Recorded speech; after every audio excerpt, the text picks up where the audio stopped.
les mamas qui brillent, j'espère que vous allez bien par la grâce de Dieu. Moi ça va et je suis très contente de vous retrouver pour une nouvelle vidéo d'encouragement.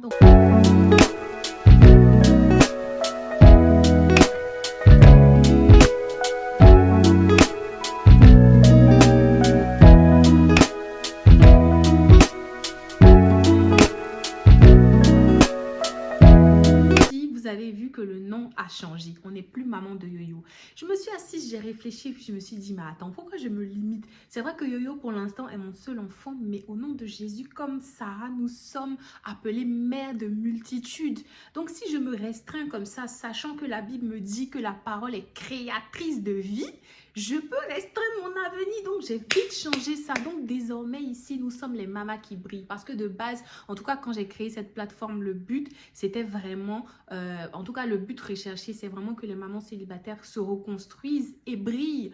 Donc voilà, nous sommes les mamas qui brillent. Je suis maman de Yo-Yo, mais maman de Yo-Yo, pour l'instant, entre parenthèses, parce qu'il y aura d'autres, au nom de Jésus.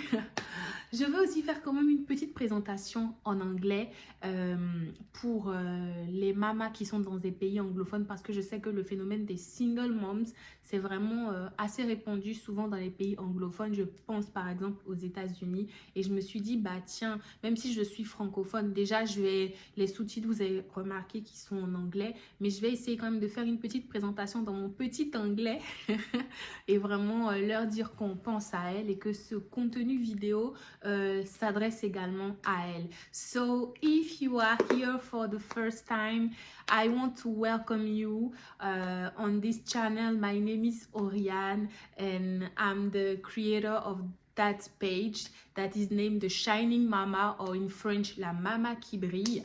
The purpose of this page is to motivate and encourage single moms to rise up, to heal, to be free, to be themselves, and to help them by advices and other tips to reach their goals and reach their destiny.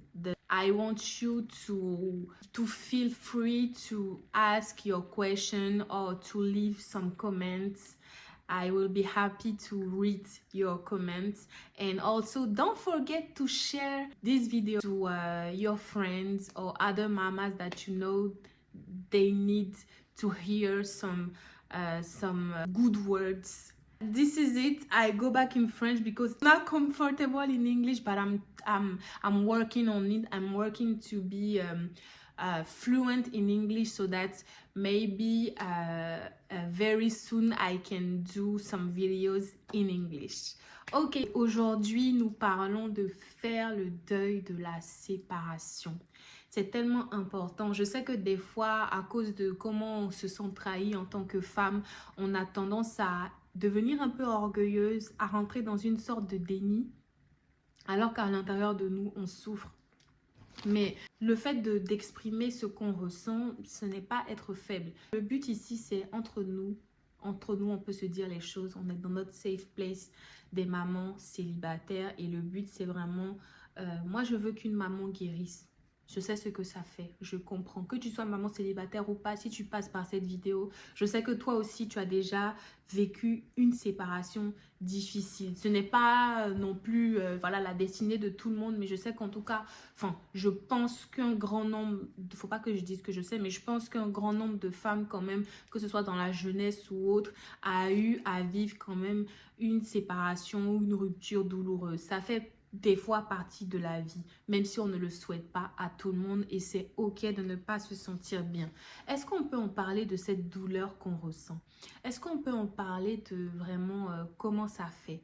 Moi, je me souviens, chez nous les Ivoiriens, la douleur de la séparation s'appelle le goumé.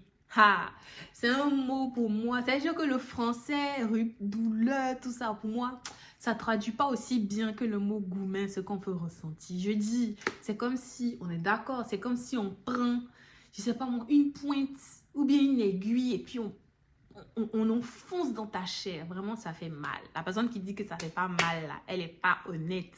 Ça fait mal. Et c'est ok d'avoir mal.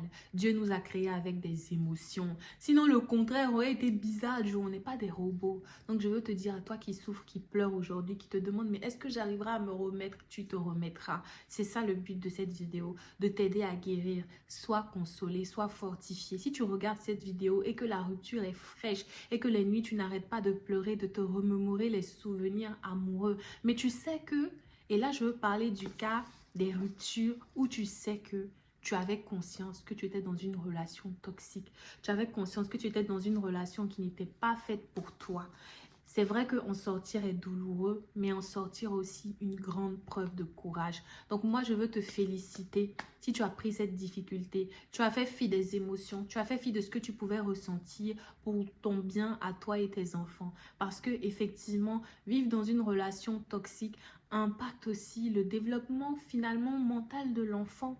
Si tu veux assurer une bonne vie à ton enfant, que ça ne soit pas plus tard un homme ou une femme blessée, revanchable, parce qu'il aura grandi dans une atmosphère familiale complètement toxique, tu as pris la bonne décision. Moi, je suis très fière de toi. Je t'encourage. Dans la vie, il y a certains choix qu'on doit faire qui sont salutaires pour notre avenir. Et tant que tu ne les fais pas, crois-moi, ce sont des années et des années de ta vie que tu brûles dans un endroit où tu n'as pas ta place. Et tant que tu demeures là, c'est sûr que ça sera difficile pour toi de t'en sortir. Mais au nom de Jésus, si tu regardes cette vidéo et que tu es dans une relation toxique dont tu n'arrives pas à sortir, je prie que le Seigneur lui-même aille te tirer lui-même de là où tu es. Amen. Donc, je disais tout à l'heure que cette douleur est normale. Cette douleur est normale et c'est pour ça que des fois, on ressent un fort sentiment d'échec.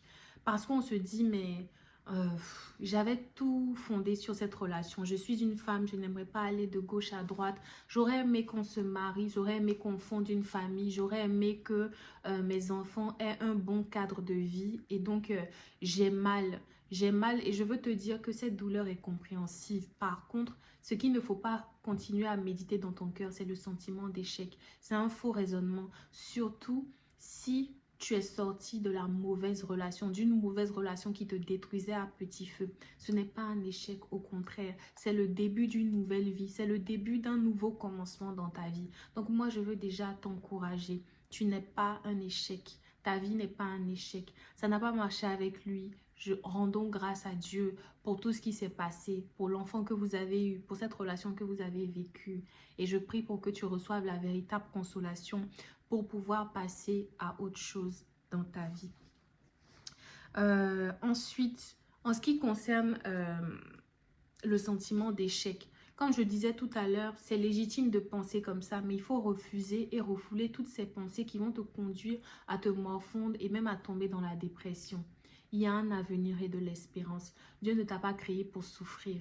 C'est pourquoi tu dois pleurer. Accepte d'avoir mal parce que une personne qui ne reconnaît pas qu'elle n'est pas malade ne peut pas guérir. Quand on va à l'hôpital, si on ne dit pas ce qu'on a au médecin, il ne peut pas nous donner le remède adéquat pour qu'on puisse guérir. C'est pareil.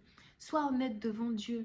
Moi, il y a une sœur qui m'avait demandé en commentaire sous une vidéo TikTok, mais comment on fait réellement pour guérir? Ça fait tellement mal. Et c'est justement son commentaire qui m'a inspiré à faire cette vidéo. En réalité, il n'y a aucun conseil des hommes, aucune consolation des hommes qui pourra vraiment te guérir. C'est vrai, on pourra te dire, courage, ça va aller, tu vas te remettre, tu vas te relever. Mais la vérité, c'est que le véritable consolateur, c'est le Saint-Esprit de Dieu. C'est le Saint-Esprit qui vient nous consoler.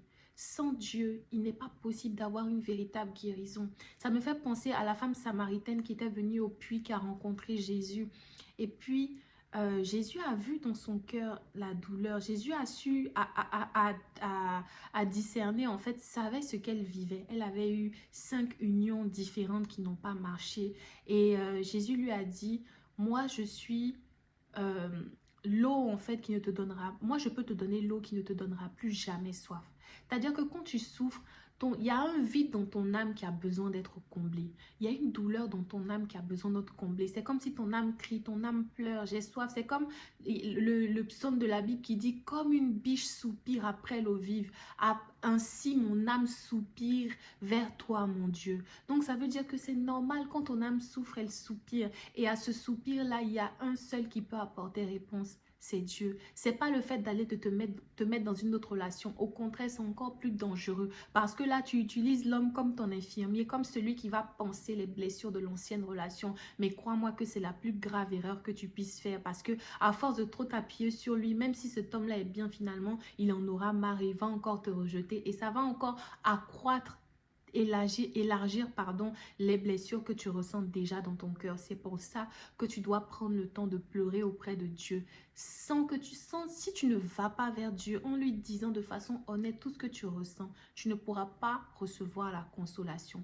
Moi, pour un petit témoignage, après la séparation, je pensais que j'étais guérie. En fait, j'étais dans un déni. Je me disais, je faisais la fière, l'orgueilleuse alors que je souffrais. Et puis un jour, pendant un moment de prière, on parlait du pardon, de l'amertume dans le cœur. Ah, il y a ça aussi, ce sujet-là, l'amertume. Quand tu as mal, ça développe l'amertume, c'est-à-dire que tu détestes, tu as la haine contre cette personne. Et ça, c'est un tueur à petit feu. Il invite le diable dans ta... L'amertume invite vraiment les œuvres du diable dans ta vie et tu dois en sortir. Quand on est amer, on devient colérique. Je comprends maintenant pourquoi certaines femmes, quand l'ex fait des choses, elles vont brûler jusqu'à frapper la nouvelle compagne. Elles vont jusqu'à brûler son visage. C'est grave quand même, mais vous voyez ce que l'amertume peut faire, peut détruire une vie. À cause de l'amertume, tu vas aller en prison, tu vas brûler toutes les années de ta vie, alors que tu avais l'occasion de te remarier avec quelqu'un. Si tu prenais le temps de guérir, c'est Dieu qui est notre Père, c'est Dieu qui marie nous, ses filles. Et il peut te redonner un nouvel avenir. Parce que la Bible dit que les projets qu'il a pour toi ne sont pas des projets de malheur, mais plutôt des projets de bonheur afin de te donner un avenir et de l'espérance. C'est pourquoi la Bible dit de ne pas dormir sur notre colère. Et comment ne pas dormir sur notre colère? C'est tout simplement d'aller déverser cette colère-là auprès de Dieu. Il nous en donne l'autorisation. Il nous en donne l'autorisation. Il dit, venez à moi, vous tous qui êtes fatigués et chargés, et je vous donnerai le repos. C'est-à-dire qu'il n'y a que Dieu seul qui peut te décharger de toute cette douleur. Alors tu as la seule solution, le seul remède que je t'encourage à essayer et tu viendras me dire des nouvelles parce qu'avec Dieu, comme on dit chez nous les Ivoiriens, on ne tape jamais poteau. On réussit ou on réussit, on s'en sort ou on s'en sort. Il est fidèle, il est bon et fidèle pour accomplir ce qu'il a promis. Il a dit qu'il te consolerait, il t'a dit qu'il veillerait sur toi, il a dit qu'il te conduirait, il a dit qu'il te donnerait un avenir et il le fait. Il le fait. Moi, comme je te disais, pendant peut-être des mois et des mois, j'ai joué la dure, j'étais orgueilleuse, je me disais que je m'en fous maintenant. Et puis un jour, pendant ce temps de prière dans mon église où le pasteur Yvon parlait d'amertume, je me suis pas rendu compte. Mais quand je suis rentrée en prière, j'ai commencé à pleurer, j'ai crié. Je me suis retrouvée par terre dans mon salon en train de crier, Seigneur, il m'a fait ça, il m'a fait ça, il m'a déchiré, il m'a brisé, regarde ce qu'il m'a fait, regarde ce qu'il m'a dit, j'ai tout dit. Ce que normalement tu vas raconter à tes copines pour dire, celui-là, il m'a fait ça, il m'a fait ça. Tu dois ça à Dieu que tu dois le dire en fait. Et j'étais là, Seigneur, il m'a fait ça, il m'a blessé, il m'a trahi, il m'a trompé, j'ai tout dit. Je ne savais pas. J'ai expérimenté ce jour-là ce qu'on appelle la consolation divine. Et je prie pour que ça soit ton partage. Waouh! Ma mère était là. Mes frères étaient là. Mes parents étaient là. Mes amis étaient là. Mes frères en Christ étaient là. Mais personne n'a réussi à me consoler. Parce que c'est vrai, on parle. Tu vois, tu peux regarder ma vidéo aujourd'hui. Mais quand tu vas repartir, ma parole ne sera pas assez forte pour te faire oublier ce que tu ressens. Mais Dieu, lui, il peut. Aux hommes, cela est impossible. Mais à Dieu, tout est possible. Dieu est capable de te guérir. Je te dis, et puis moi, j'ai les larmes aux yeux parce que il est fidèle. Il console. Oh, ça me fait penser à la chanson de la chanteuse Rachel Anyeme qui dit « Il guérit encore, encore, encore. Il restaure encore, encore, encore. Il guérit encore, encore, encore. Le temps des miracles n'est pas Il est le même hier, aujourd'hui, éternellement. Si tu crois, tu verras, tu verras, tu verras. Si tu crois, tu verras, ton miracle est là. Ton miracle est là, le miracle de la consolation est là. Cette eau dont tu as besoin pour que ton cœur soit apaisé, Dieu peut te le donner. Crois, essaie seulement et tu verras. Crois seulement et tu verras. La Bible dit, je te dis que si tu crois, tu verras la gloire de Dieu. Et moi, je crois que maintenant, toi qui me regardes, alors que tu te connectes à cette parole et que tu prends la décision d'aller au pied de ton Père, te décharger de tous tes fardeaux, tu reçois maintenant la consolation véritable. Il libère ton cœur de tout ce qui t'enserrait, de tout ce que cet homme t'avait fait, de tout ce que tu avais dans ton cœur contre cet homme. Et tu reçois la véritable paix dont tu as besoin pour pouvoir rentrer dans ta destinée. Parce que la Bible dit que c'est dans le calme et la confiance que sera votre force. Et sans paix, sans repos intérieur, crois-moi, tu ne pourras rien accomplir dans ta vie. Moi, c'est ce que je pensais que j'allais pouvoir. Et puis, il y a un témoignage. Oh, merci Jésus. Il y a un témoignage qui me revient. Pendant que je souffrais là, j'étais au chômage, je cherchais un emploi. J'avais un bon profil, mais mes entretiens allaient toujours loin. Mais à la dernière étape, on ne me retenait jamais. Mais maintenant que ça me revient, pas longtemps après que j'ai reçu vraiment cette consolation divine, c'est là que les portes se sont ouvertes pour moi, professionnellement parlant. Parce que la Bible dit que le Seigneur désire que tu prospères à tous égards. Mais attends, la condition, c'est autant que prospère l'état de ton âme. Ça veut dire que tant que ton âme est dans un certain état, à un certain niveau de blessure, il y a un niveau de prospérité que tu ne pourras pas atteindre. Parce que ton âme, une âme blessée ne peut pas accueillir les bonnes choses. Tu vois, par exemple, quand tu es malade ou bien quand tu n'es pas en état, je ne sais pas si tu vois ce que ça fait quand quelqu'un t'envoie à manger ou bien quelqu'un te dit, viens, on va sortir. Quelqu'un veut t'offrir quelque chose de beau et puis tu dis, non, j'ai juste pas envie. Ou bien, en fait, tu négliges la qualité de ce qu'on va te donner parce que tu n'es pas en état de le recevoir. Ton cœur n'est pas disposé à le recevoir. Tu vois maintenant pourquoi il est important que tu guérisses de cette séparation et que tu passes à autre chose. Et surtout, prochaine étape, que tu pardonnes. Ah, je sais que ça, c'est la partie que tu n'aimes pas, mais il faut que je te le dise. L'étape qui suit la consolation là, et la guérison du cœur. Enfin, l'étape qui suit la consolation même, c'est le pardon, parce que c'est grâce au pardon que ton cœur sera guéri. La Bible dit, si tu ne pardonnes pas, à toi aussi ne t'attends pas à être pardonné. Celui qui pardonne sera pardonné. Mais celui qui ne pardonnera pas, on ne lui pardonnera pas. Faut pas penser qu'il est le seul, il est le plus démoniaque parce qu'il t'a fait du mal. Hein. Attention. En fait, ce qui me plaît avec Dieu, c'est même pas ce qui me plaît. Dieu est souverain, il fait ce qu'il veut. Avec Dieu, il n'y a pas de hiérarchie de péché. C'est-à-dire que celui qui commet l'adultère est logé à la même enseigne que le meurtrier, est logé à la même enseigne que le menteur. Il n'y a pas de péché plus grand que l'autre. Tant que tu désobéis, peu importe le sujet sur lequel tu désobéis, ça reste un péché, ça reste de la désobéissance en fait. Donc lui, il t'a trompé, c'est vrai, c'est mal. Il t'a humilié, c'est vrai, c'est mal. Il t'a même battu, c'est vrai, c'est mal.